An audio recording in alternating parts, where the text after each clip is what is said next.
Hello everyone, this is Vani and welcome back to the channel Maths by Vani. As you all know, in this video we are going to cover question number 3 of exercise 3.2 of chapter number 3, that is pair of linear equation in two variables of class 10th from NCERT. तो यही वो question है जिसके अंदर बच्चों को बहुत ज़्यादा दिक्कत आती है क्योंकि ये वर्ड प्रॉब्लम्स बेस्ड है और जहाँ पर भी वर्ड प्रॉब्लम आ जाती है ना, बच्चा कंफ्यूज हो जाता है कि इसके अंदर हमें कैसे सॉल्विंग करनी है। तो हमारा क्वेश्चन स्टार्ट करते, देखो सबसे पहले क्या है, form the pair of linear equation in two variables and find solution bye substitution method. अब जैसा कि हम ये क्वेश्चन में देख पा रहे हैं कि हमें वर्ड प्रॉब्लम दी हुई है, तो आपको क्या करना है, इसकी की ट्रिक बता देती हूँ कि इसको ना आपको सिर्फ स्टेटमेंट वाइज लेकर चलना है। स्टेटमेंट के अंदर जो जो चीज़ें रिक्वायर्ड है अगर वो नहीं है तो उनको लेट करते जाओ और फिर उसके स्टेटमेंट के अकॉर्डिंग अपने वेरिएबल को सेट करते जाओ। देखो अब यहाँ पर है the difference between two numbers is 26। ठीक है, तो सबसे पहले लेट, दो नंबर्स की बात हो रही है, गिवन नहीं है तो लेट करना है, let one number be X. Clear? ठीक है, let another number be Y. क्यों एक्स और वाई क्यों लेट किया? आप सबको पता है pair of linear equation in two variables, यानी कि दो वेरिएबल्स की बात हो रही है, तो यानी कि एक्स और वाई साथ में होंगे। तो the difference between two numbers is 26। अब डिफरेंस जो है हमारा दो नंबर के बीच में वो क्या है, 26। Now according to the question x minus Y, यानी कि इन दोनों के बीच का जो डिफरेंस है वो क्या है, 26। ये मिली हमें first equation. Then and one number is 3 times the other number. अब एक नंबर हमारे पास x है और दूसरा नंबर क्या है, y, तो यानी कि 3 टाइम्स है, यानी कि यहाँ पर 3। एक नंबर जो x है हमारा वो 3 टाइम्स है किसके, y के। ये बन गई हमारी सेकंड इक्वेशन। अब डायरेक्ट x की वैल्यू गिवन है, क्या बोले, सब्स्टिट्यूशन मेथड से। So putting x is equals to 3y in equation 1।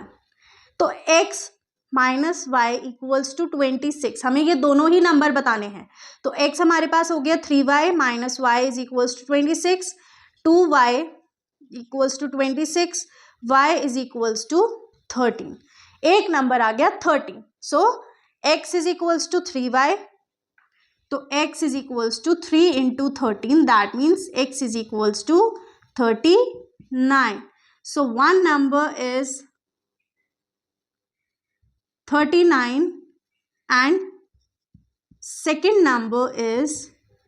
Number क्या है हमारे पास, 13।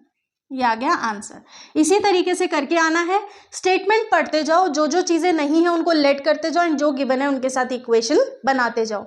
और डिस्कस करते हैं सेकंड पार्ट के। अब देखो हमारे पास सेकंड पार्ट में आया larger of two supplement angles exceeds the smaller by 18। अब हमारे पास क्या है, दोनों ही एंगल्स नहीं है, लार्जर और स्मॉलर दोनों अवेलेबल नहीं है, तो दैट मीन्स लेट, सबसे पहले लेट करना पड़ेगा, let larger angle be X. ठीक है, then smaller angle be Y. अब स्टेटमेंट पढ़ो, larger of two supplement angles exceeds the smaller by 18, यानी कि जो दो एंगल्स होते हैं हमारे उनका सम कितना होता है। सबसे पहले तो ये देखो सम होता है, देखो x plus Y is equals to 180। अब ये भाई साहब कह रहे हैं कि larger of two supplement angles, larger of two में का क्या मतलब है, x जो है हमारा एक्सीड्स द स्मॉलर बाय 18। ये एक इनकी ट्रिक है ये बोलने की कि ये क्या कर रहा है, माइनस हो रहा है 18 के ऊपर। ठीक है, समझ आ गई ये चीज। अब ये इक्वेशन 1, इक्वेशन 2 समझ आ गई। इक्वेशन 1 कैसे आई है हमारे पास, कि हमें पता है कि x plus Y sum of angles is 180। ठीक है, ये चीज गिवन होती है। यहाँ पर इन्होंने बोला larger of two supplement angles, यानी कि x जो है हमारा वो y से एक्सीड कर रहा है, एक्सीड्स द स्मॉलर, यानी कि y एक्सीड कर रहा है x से, दैट मीन्स y कम है x से कितना, 18 डिग्रीज। अब फ्रॉम इक्वेशन नंबर 2 अगर मैं x को 18 प्लस वाई लिख दूँ तो कोई दिक्कत नहीं है। 18 प्लस वाई इक्वल्स टू 180। मैंने क्या करा, इक्वेशन नंबर 1 में पुट कर दिया x की value. So 18 plus 2y equals to 180 degree. अब 2y हमारा कितना हो गया, देखो 10 माइनस 8 इज 2, 8 माइनस 1 7, 7 माइनस 1 6, 162। तो y हमारा कितना आ गया, 81 डिग्रीज। अब पुटिंग इन इक्वेशन आपकी विषय आप किस में रखना चाहते हो, तो हम डायरेक्ट इसको putting in x is equals to 18 plus Y. तो x हमारे पास कितना हो गया, देखो 18 प्लस y हमारे पास है 81, तो x हो गया आपका 99 एंड ये आ गया आपका आंसर। अब इसको किस तरीके से लिखना है, आप लिखेंगे larger angle is equals to 99 degree and smaller angle क्या है हमारे पास 81 डिग्री। और ऐसे इंटरेस्टिंग पार्ट्स डिस्कस करते हैं विद थर्ड पार्ट में बात हो रही है बैट एंड बॉल की, कि 7 बैट और 6 बॉल खरीदे गए हैं कितने में, 3800 में। अब देखो हमारे पास बैट और बॉल की बात तो हो रही है, बट हमें ये नहीं पता कि ये एक्स है या वाई है, तो हमें क्या करना है, लेट करना है। सबसे पहले लेट वाला काम करो, लेट कॉस्ट। यहाँ पर उन्होंने देखो क्या बोला है, अगर आपको समझना है ना कि क्या लेट करना है तो यहाँ देख लेना, फाइंड जो वो बोलेगा cost of each bat and ball, let, तो हम क्या करेंगे, let cost of each bat be x, तो cost of each ball be Y. अब हमारे पास क्या चीज है, देखो उन्होंने बोला है team by 7 bats and 6 balls, ये जो 7 बैट्स और 6 बॉल्स हैं ये टोटल कितने के आए हैं, 3800 के, दैट मीन्स इनको प्लस करना पड़ेगा। बैट्स कितने हैं 7, और एक बैट की जो कॉस्ट है वो 7 से मल्टीप्लाई करनी पड़ेगी, तो 7x प्लस सिमिलरली बॉल्स की 6y इक्वल्स टू 3800, ये हो गई आपकी equation number 1। Later she buys 3 bats and 5 balls, वही चीज होगी इसके साथ भी, फॉर 1750। अब इसके अंदर जो कैलकुलेशन होने वाली है आपकी वो थोड़ी सी टफ होगी, क्योंकि वेरिएबल्स के साथ जो कोएफिशिएंट्स हैं वो बड़े बड़े हैं। तो यानी कि यहाँ पर अगर मैं x को लेना चाहूँ 1750 माइनस 5y अपॉन 3, ठीक है, सो 7 इंटू 1750 माइनस 5y अपॉन 3। देखो कैलकुलेशन थोड़ी सी मैं अपने हिसाब से फास्ट करूंगी, प्रैक्टिस में जब आप लोग करोगे तो आप खुद से करके देखना, कोई प्रॉब्लम आती है तो आप मुझसे पूछ भी सकते हो। तो 7 0s are 7 5s are 35, 3 7 7s are 49, 49 plus 3 is 51, 5 7 1s are 7, 8 9 10 11 12, 12150 minus 35y plus 6 3s are 18, LCM ले लेंगे 11400। अब देखो 12150 माइनस 11400, मैं डायरेक्ट यहाँ पर माइनस कर रही हूँ 057 इज इक्वल्स टू, ये आपका आ जाएगा यहाँ पर 17y, तो यहाँ पर 1 नहीं आएगा, यहाँ पर आएगा 2, ठीक है। अब फिर जब आप इसकी बात करोगे सो 12 माइनस 4 8, यहाँ पर आ जाएगा आपका 850, तो 17 5s are, तो यानी कि आपके पास जो वैल्यू ऑफ ईच बॉल आई वो आई 50। अब इस 50 से हम क्या निकालेंगे, वैल्यू ऑफ बैट, तो x is equals to 1750 minus 250, 15 into 5 is 250 upon 3, तो x 1500 अपॉन 3, तो x हो गया आपका 500। अब एक चीज देखो, आप इसको स्टेटमेंट के साथ एंड करोगे, that cost of each bat is ₹500 and cost of each ball is ₹50। Now let's come to the fourth part. हमारे पास फोर्थ पार्ट है ना, इसको एक तो मार्क करो आप, इंपॉर्टेंट, क्योंकि यही एक ऐसा पार्ट है जो बच्चे को घुमा भी देता है और एग्जाम में कई बार आपको देखने को मिल भी जाता है अंडर 2 मार्क्स, ठीक है। Taxi charges in a city consist of a fix charge together with a charge for distance covered.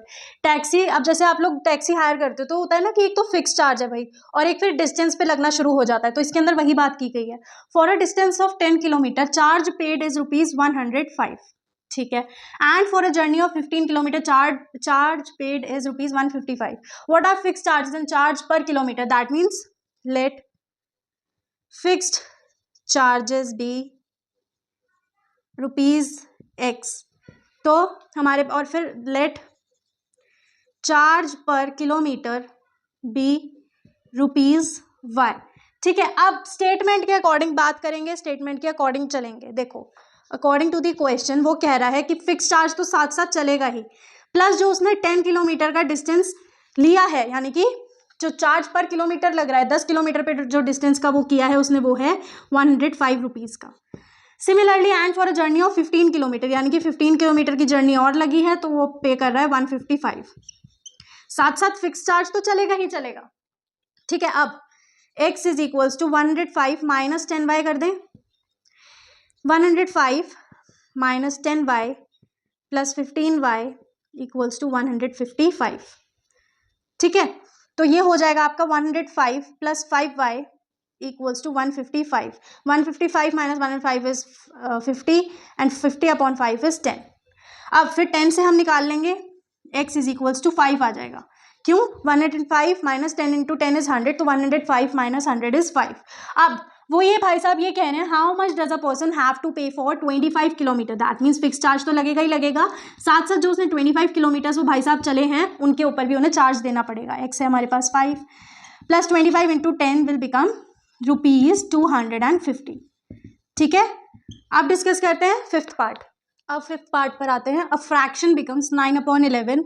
Numerator और डिनोमिनेटर की बात हो रही है, वो हमारे पास नहीं है, तो that means let numerator be x. तो क्लियरली डिनोमिनेटर क्या हो जाएगा हमारा? डिनोमिनेटर हो जाएगा आपका y। अब a fraction becomes 9/11 if 2 is added to both numerator and denominator, यानी कि x plus 2 upon y plus 2 equals to 9/11। ये हो गया 11x प्लस 22, 9y प्लस 18।